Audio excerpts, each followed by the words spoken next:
Todo el mundo, todo el planeta en realidad confronta esta situación del coronavirus, que en nuestro caso además se llega a coincidir, no sabemos cómo va a ir desarrollando la situación la próxima semana, con una situación política tan peculiar como la apertura o el inicio de un nuevo Congreso. Vamos a tratar de entender esta situación con Beatriz Merino, que nos acompaña hoy. Ahí sí la mano o el codo, mejor. Vamos a ir cambiando nuestros modales por estos días. Beatriz Merino, ex primera ministra, ex defensora del pueblo, gracias por estar con nosotros esta noche. Gracias a ustedes por la invitación. Es muy compleja la situación que enfrenta el mundo en general. Un país con las carencias en su sistema de salud como el Perú evidentemente tiene desafíos adicionales. Si tenemos que observar la situación desde un nivel de políticas públicas, ¿cómo abordarla? A ver, yo creo que es importante en todo país el nivel de políticas públicas, pero lo que estamos viviendo en este momento en el Perú, y yo creo que en el mundo entero, es una situación de emergencia. Va más allá. ¿No es cierto? O sea, las políticas públicas son las que establecen los principios por los que se desarrolla el Estado en un periodo de mediano plazo y de largo plazo, ¿no?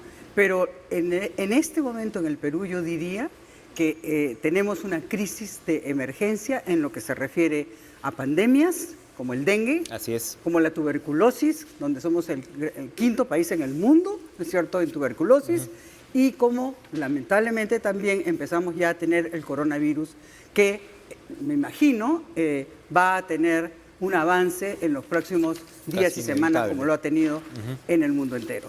Y entonces, en ese escenario, y ese es un problema. El otro problema, Enrique, es el problema de la inseguridad. La inseguridad, ya no estamos hablando en lugares alejados, ya no estamos hablando en regiones alejadas como Puno, ya no estamos hablando siquiera en distritos alejados de la capital, estamos hablando en distritos quizás los más prósperos de Lima en este momento, ¿no? Entonces, yo diría que en una situación de emergencia tenemos que interpelarnos a nosotros mismos y tenemos que preguntarnos si está o no funcionando la línea de comando. Porque cuando una nación es atacada por pandemias, cuando una nación es atacada por inseguridad, delincuencia, cuando las mujeres están siendo atacadas casi al exterminio, como estamos viendo con el feminicidio, lo más importante es la línea de comando del Estado. Lo más importante como sociedad es quién está liderando, quiénes están liderando y cómo están liderando. Y cómo están enfrentando esa emergencia. ¿Están o no funcionando los protocolos? ¿Están funcionando los protocolos en los aeropuertos, en los puertos? ¿Están o no funcionando los protocolos en los colegios, en las universidades? ¿Están o no funcionando los protocolos en el transporte público? Porque si no están funcionando los protocolos, si no están en su lugar y si no tenemos una línea de comando muy eficiente, ¿no es cierto?, lamentablemente yo creo que el Perú va a entrar en una situación muy compleja. Ya está en una situación compleja, pero puede entrar en una peor. Y si no, miremos Italia, ¿no? Miremos Italia, es uno de los países del primer mundo y mire cómo está Italia. En España ya se están cerrando las universidades, ya se están cerrando los colegios, ¿no es cierto?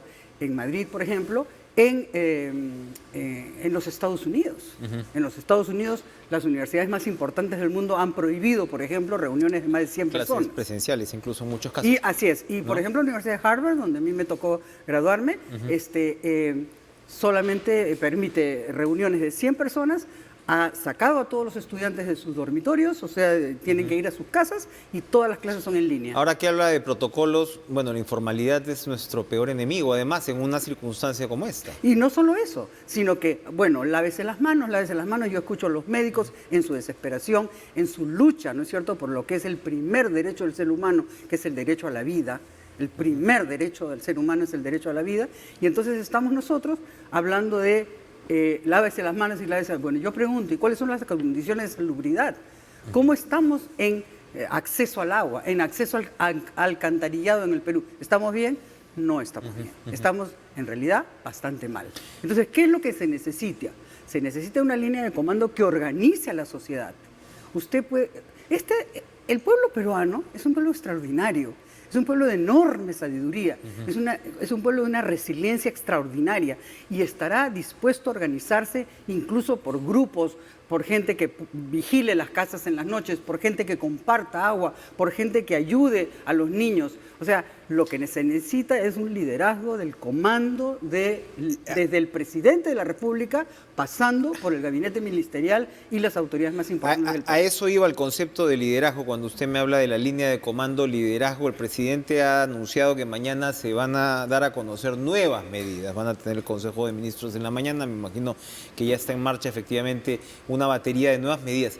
¿Hacia dónde tendrían que apuntar? En una situación como esta, efectivamente, se requiere un liderazgo muy visible por parte del presidente de la República, como usted dice, Mire, pues, de ahí para abajo, pero en un estado tan insuficiente como el peruano. Se requieren menos declaraciones, ¿no es cierto?, y más acciones.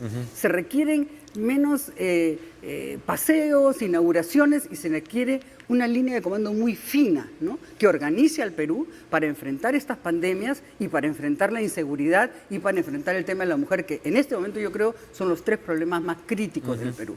Y se necesita además que las nuevas autoridades del Congreso colaboren, porque esto es una cruzada nacional. Aquí no hay partidos políticos, una pandemia no escoge, no le pregunta, oye, ¿por quién votaste antes que el virus se le instale? Al hijo, al padre, al abuelo o a quien sea, ¿no? Entonces, esta es una situación, yo creo, muy seria. Es una situación muy seria, donde nuestras autoridades tienen que actuar con gran responsabilidad y sobre todo con gran eficiencia. Porque si no actúan de esa manera, si no los burócratas no salen de sus escritorios para ir a liderar a la sociedad, yo creo, Enrique, que vamos a tener semanas y meses muy, muy difíciles, sobre todo cuando cambie el clima y como sabemos, este es un virus que se alimenta del frío, se alimenta de los resfríos, se alimenta de los bronquios, etcétera, y ya sabemos que eso empieza a ocurrir en pocas semanas en el Perú, ¿no? ¿Cuáles son las experiencias en las cuales nos deberíamos basar? Experiencias recientes en el Perú. Hemos tenido, por supuesto, desastres naturales, en fin, terremotos, las complicaciones climáticas, los friajes, los que usted quiera, pero se ha visto en otros momentos, efectivamente, que la línea de comando más o menos ha funcionado. ¿A dónde deberíamos voltear a mirar? Yo creo que ahora está muy claro que tendríamos que entender que el sistema de salud pública es un sistema fracasado en el Perú. O sea, a ver, si usted compara el sistema económico en el Perú y si usted compara la institucionalidad que sostiene la excelente respuesta de la economía peruana, es porque se basa en las instituciones del Estado que funcionan. Tenemos un banco central, tenemos una administración tributaria, tenemos una superintendencia de banca, tenemos una bolsa de valores, que son de calidad internacional, ¿no es cierto? Unas bases macroeconómicas que son las ¿Eso es cierto en la salud pública? ¿Eso es cierto en la educación pública? No lo es, ¿no es cierto? Hay el ministro nuevo, el ministro Martín Benavides, ya nos ha anunciado que casi 30% de la infraestructura de los colegios está en estado crítico, efectivamente. Quiere decir que, por ejemplo, no tienen agua y desagüe, probablemente, entre otras cosas, ¿no es cierto? Y la salud pública, bueno, lo venimos diciendo por mucho tiempo, es un sistema que está absolutamente fracasado. Entonces, lo que nosotros tenemos que entender es que ahora hay que reforzar ¿cómo se llama? Esos sectores, hay que darle los recursos, ¿no? O sea, por eso digo, es la línea de comando. Aquí tienen que trabajar todos, ¿no es cierto? Se tendrá que dejar de gastar en otras cosas para tener que gastar intensamente en estas áreas, digamos, de la salud pública y de la seguridad, para poder enfrentar lo que estamos enfrentando en este momento. Lo demás, sinceramente, Enrique, a mí me parece de una frivolidad y de una falta de sintonía y de empatía con lo que son los derechos de los más vulnerables y los más necesitados, que es el derecho a la vida. Comenzando, ¿no?, probablemente por lo que ya van prometiendo algunas de las bancadas entrantes. Bueno, yo creo que hacemos mal en criticar a las bancadas que ni siquiera se han sentado todavía en su curul, ni siquiera han juramentado, ¿no es cierto? Yo creo que debemos darles a ellos un voto de confianza y ver cómo empiezan a reaccionar cuando ya estén, como se dice, con las riendas en las manos. Porque yo no puedo pensar que nadie que haya sido elegido por el Congreso de la República no sepa que las personas, sus votantes, están bajo todos los riesgos que en este momento estamos conversando. Pero en los últimos días se han escuchado discursos que van, por ejemplo, en la línea, ahora que usted menciona el voto de confianza simbólico que deberíamos darle a un Congreso que efectivamente empieza y como tal debería ocurrir. pues señalan que no le darían el voto de confianza Mire, al gabinete que está en funciones. Pero qué importancia. Me refiero a la situación Enrique, actual en la Enrique, que estamos sí, ¿qué importancia atravesando, tiene eso? A mí ¿no? me parece mucho más grave, por ejemplo, que nos estemos distrayendo hablando de la pena de muerte. Mucho más grave, porque conozco perfectamente al doctor Fernando Castañeda y al doctor Daniel Sánchez, el actual ministro de Justicia y el viceministro en Derechos Que Humanos. saben muy bien lo que son Y lo los conozco compromisos muy bien internacionales porque del trabajé Perú en la con ellos materia, ¿no? en la Defensoría del Pueblo, cuando yo fui defensor del pueblo. Y a ellos fui a quienes yo escuché. De ellos aprendí que esto que ha tomado 2 o 3 días de titulares me parece una irresponsabilidad y una frivolidad que no tiene nombre en medio de la tragedia que estamos viviendo. Yo estoy absolutamente convencida que si se le hubieran preguntado antes al doctor Fernando Castañeda o al doctor Daniel Sánchez, esos titulares jamás se hubiesen producido. Otra vez, la línea de mando, ¿no? Exactamente. Por eso, mi reclamo y mi O de invocación, comando. por el cariño que le tengo al Perú. Porque al Perú, Enrique, al Perú se le quiere como un hijo.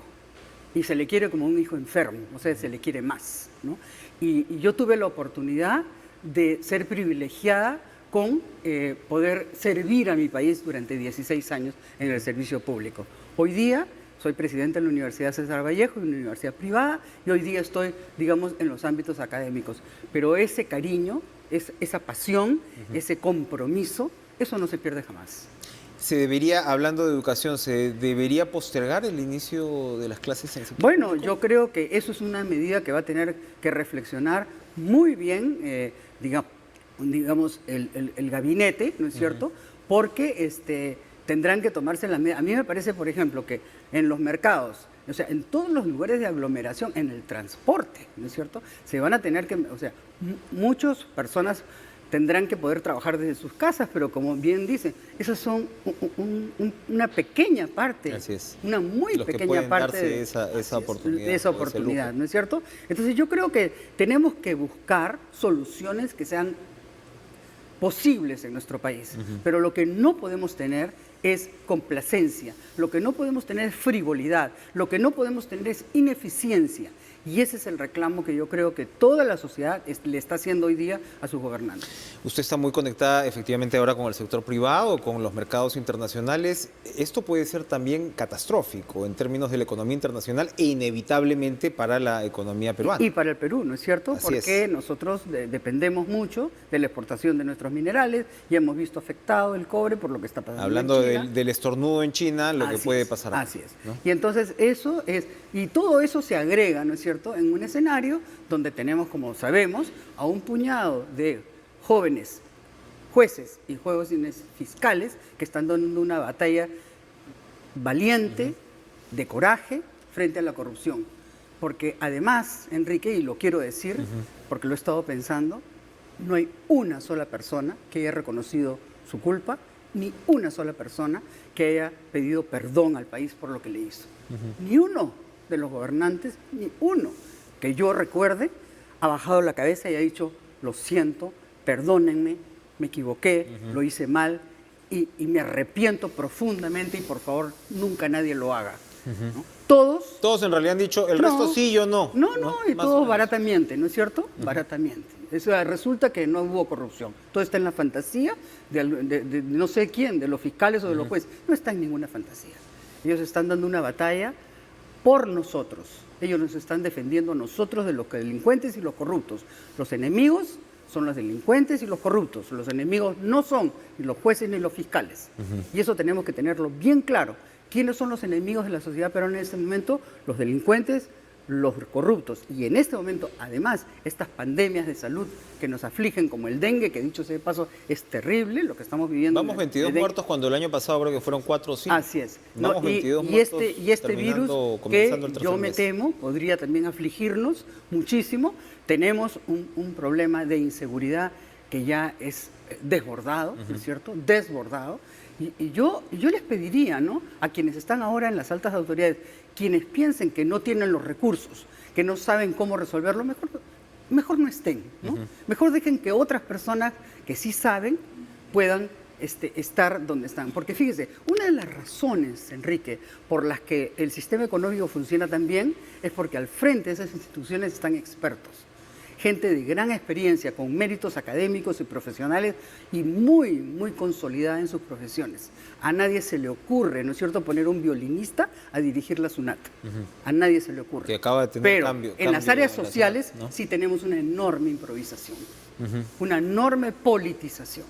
Y yo creo que ese es el momento de que ya dejemos eso y de que hagamos que nuestras, digamos, funciones sociales del Estado tengan la misma calidad profesional, el mismo compromiso de eficiencia que nos ha demostrado el Perú que puede tener en su ámbito económico. Está usted hablando de una reforma del Estado, en realidad. Vamos a hacer una pausa y regresamos con Beatriz Merino.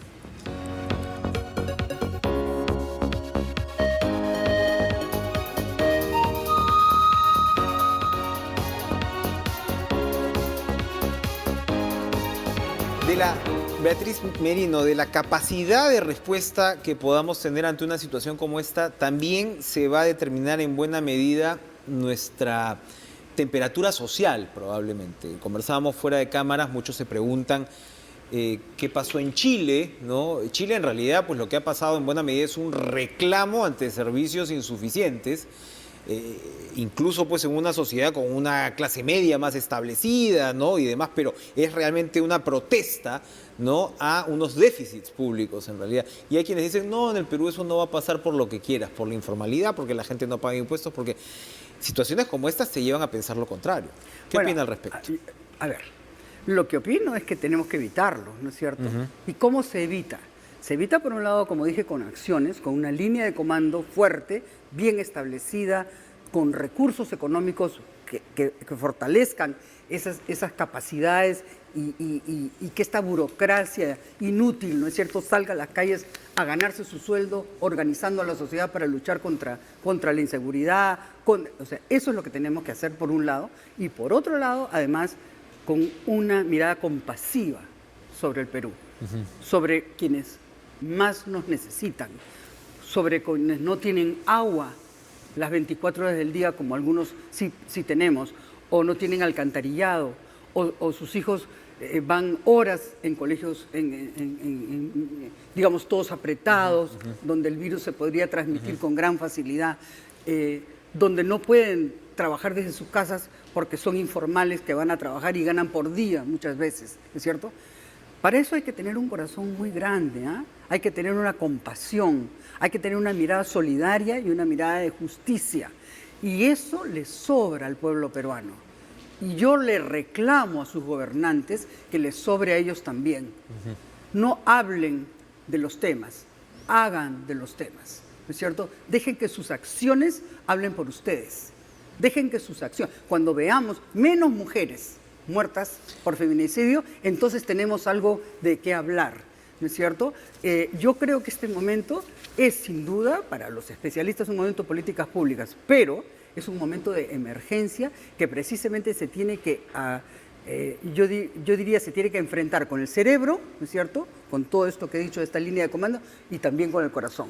Usted nos ha encuadrado la discusión en este suerte de triángulo problemático, crítico para el Perú, que es el de las pandemias, ¿no?, el de la violencia contra la mujer y la inseguridad, digamos, pasando a otro plano. Hoy mismo, en medio de todo lo que está pasando, un grupo de mujeres se ha manifestado en Tacna, en la puerta, ¿no?, del Poder Judicial, ¿no?, en esta ciudad, con un plantón y una protesta muy clara sobre precisamente los retrasos que hay con los casos de violencia contra la mujer. Esto lo podríamos, por supuesto, reproducir en todo el país.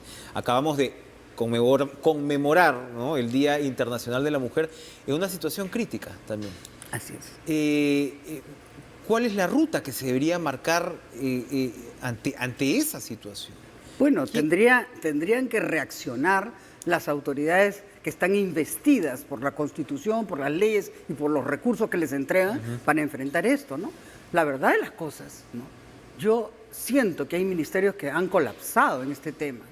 ¿Cómo es posible, digamos, que tengamos reacciones en comisarías de los policías que tenemos hoy día, ¿no? Hay policías, sin duda, honorables, aguerridos, que nos defienden de la delincuencia, pero no podemos negar, ¿no es cierto?, que estamos perdiendo la batalla contra la inseguridad. O sea, estamos perdiendo la batalla contra la inseguridad.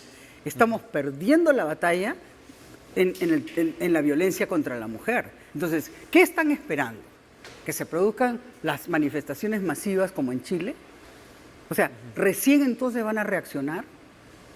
A veces yo pienso, ¿no? Es como que estamos en medio del incendio y vamos a empezar a hacer estudios sobre de qué tamaño pueden ser las llamas o qué manguera deberíamos comprar. Oye, un momentito. Hace rato que se pasó ese momento, ¿no?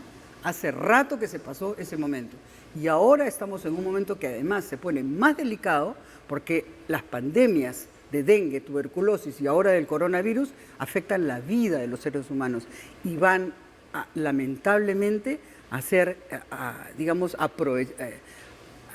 hacerle daño a los más pobres, a los más vulnerables, a los ancianos, a los niños, a las mujeres gestantes, ¿no? Entonces, no podemos aceptar eso con frivolidad o frialdad, o complacencia, o distraernos como las vírgenes que lloran, ¿no? O sea, ¿se acuerdan de esas campañas sí, claro, de la los Virgen? psicosociales. Ah, sí, los no, En las épocas de... por favor, no. Ya estamos bien grandecitos en este país y ya aprendimos a lo que eso nos lleva. Pero es una sociedad, un Estado, una clase política, todo esto frivolizado en general, ¿o no? Bueno, pues más vale que el entorno está frivolizado. Más vale Los que medios probablemente tienen una buena cuota de responsabilidad, pero la clase política se ha acostumbrado completamente a treparse en ese juego, ¿no? Más vale que, Enrique, a diario. Más vale que se desfrivolicen rápido, o créanme, la población los va a desfrivolizar y no les va a gustar cómo lo va a hacer. No les va a gustar nada cómo lo va a hacer. Porque si hay una cosa que aprendí cuando estuve más de 5 años de mi vida en la Defensoría del Pueblo, es esa vocación solidaria, ese compromiso de las personas con la justicia, con mirar hacia un futuro diferente para sus hijos, con luchar. Los peruanos somos muy luchadores, ¿no es cierto? Enfrentamos nuestros problemas con resiliencia y los enfrentamos con un buen corazón, ¿no es cierto? Somos buenas personas. Por eso es que el Perú está donde está hoy día, ¿no es cierto? Pero si ante una emergencia o varias emergencias como la que estamos viviendo ahora, nuestros gobernantes no reaccionan, así como reaccionaron, ¿no es cierto?, con el tema de la corrupción, ¿no? Exactamente igual ahora, y no ponen esa bandera para organizar a la sociedad y para organizar todo ese instinto solidario que tiene el Perú y por el que es tan reconocido, y además con la eficiencia que nuestro sistema económico hoy día felizmente nos protege, ¿no es cierto?, de un caos económico.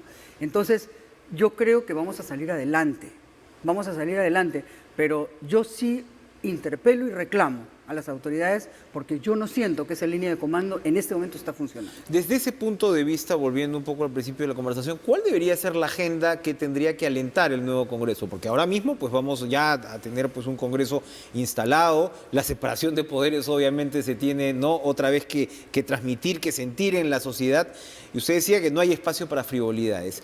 En lo opuesto, en el sentido opuesto, entonces, ¿cuál debería ser la agenda de este nuevo Congreso que va a estar un añito nomás? Yo estuve casi 8 años de mi vida en el Parlamento Nacional, ¿no? Yo creo que en un momento como esto, la obligación moral y ética de todos estos congresistas que han sido elegidos, y yo tengo fe que así lo harán, será representar a quienes los eligieron, ¿no es cierto? Y quienes los eligieron pusieron su fe en ellos, para que ellos nos saquen de los problemas de emergencia en los que estamos ahora. Y si para eso ese Congreso tiene que trabajar de la mano de las autoridades de ese comando, ¿no es cierto?, lo tendrán que hacer. Y si tienen que fiscalizarlos y censurarlos, también lo tendrán que hacer. Porque para eso existe el Congreso, ¿no es cierto? Porque de lo contrario, créame, va a reaccionar muy mal la sociedad peruana con ambos poderes del Estado e incluso con los otros poderes del Estado que sienten que están fracasando porque no están atendiendo sus necesidades. Para terminar, una reacción severa que tendría la población peruana se manifestaría en las elecciones del próximo año. Pero no tengo la menor duda. Y sabe Dios cómo. No tengo la menor duda, ¿no? Que sería un voto de protesta, ¿no? Un voto de protesta que algunos dirían ya alcanzó varios millones en esta última elección al Congreso y que podría alcanzar muchos más, ¿no? Y la verdad es que cuando se vota de esa manera, no se vota por un futuro próspero, ¿no? O sea, nosotros tenemos que votar por aquellas personas que nos vayan a llevar con honestidad, con eficiencia, con compasión, con inteligencia, con una visión internacional a ser el país que merecemos ser. Hemos avanzado mucho, hemos vencido muchos muchos problemas. Hemos vencido a Sendero, hemos vencido la corrupción de Montesinos, hemos vencido muchas cosas. Pero tenemos ahora estos problemas que vencer. Y si no se hace, y se hace como ahora mismo, el 2021 nos va a encontrar a los electores de muy mal humor. Que eso es un pésimo estado para elegir. Es muy peligroso. Gracias, Beatriz Merino, por Gracias, acompañarnos esta noche. Vamos a ir a una última pausa.